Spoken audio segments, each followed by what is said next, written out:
بارش 3 دن سے مسلسل ہو رہی تھی۔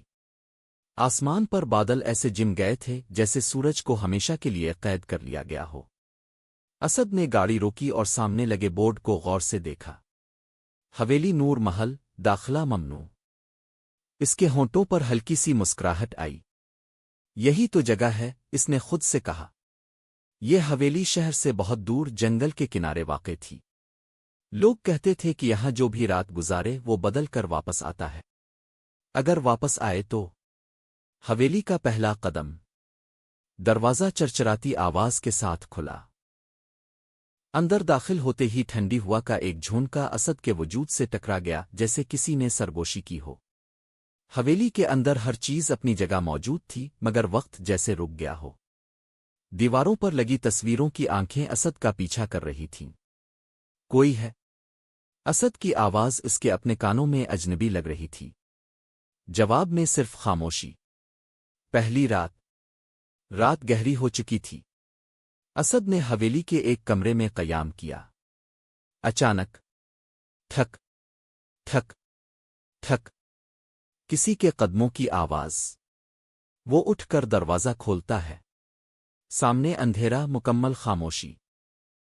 مگر جب اس نے دروازہ بند کیا تو دیکھا کمرے کے آئینے پر کسی نے انگلی سے لکھا تھا، واپس چلے جاؤ۔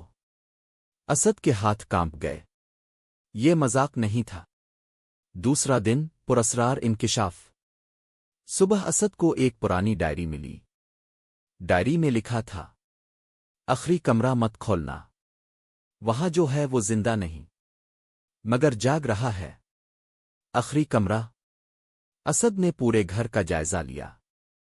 ایک دروازہ ایسا تھا جو باقی دروازوں سے مختلف تھا، کالا بھاری، اور اس پر تالا نہیں تھا۔ اس کے اوپر لکھا تھا، کمرہ نمبر 13۔ خوف کا آغاز۔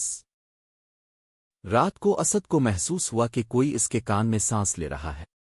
آنکھ کھلی تو سامنے ایک سایہ کھڑا تھا، لمبا، بے چہرہ، خاموش۔ اسد چیخ نہ سکا۔ اس کا جسم جیسے سن ہو چکا تھا۔ اچانک وہ سایہ غائب ہو گیا مگر زمین پر گیلی انگلیوں کے نشان رہ گئے۔ آخری کمرہ۔ اسد اب رک نہیں سکتا تھا۔ اس نے دروازہ کھولا۔ کمرے میں داخل ہوتے ہی درجہ حرارت یکدم گر گیا۔ دیواروں پر انسانوں کے ناخنوں کے نشان تھے، فرش پر خشک خون، اور درمیان میں ایک کرسی جس پر وہی بیٹھا تھا۔ اسد! یہ ممکن نہیں، مگر آئینے میں وہ خود نہیں، کوئی اور تھا۔ تب دیوار سے آواز آئی، تم آخری نہیں ہو، تم اگلے ہو۔ حقیقت کا انکشاف، کلائمیکس۔ ڈائری کا آخری صفحہ خود بخود پلٹا۔ یہ حویلی لوگوں کو نہیں مارتی، یہ انہیں قید کرتی ہے اور ان کی جگہ لے لیتی ہے۔ اسد سمجھ چکا تھا۔ وہ حویلی سے باہر نکلا مگر جو باہر گیا وہ اسد نہیں تھا۔ اصل اسد آج بھی کمرہ نمبر 13 میں بیٹھا ہے۔ اختتامیہ خوف۔ آج بھی اگر کوئی اس حویلی کے قریب جائے تو رات کے سناٹے میں ایک آواز سنائی دیتی ہے، واپس چلے جاؤ، مگر کوئی نہیں سنتا۔ پیغام۔ کچھ جگہیں یادیں نہیں رکھتی، وہ انسان رکھ لیتی ہے۔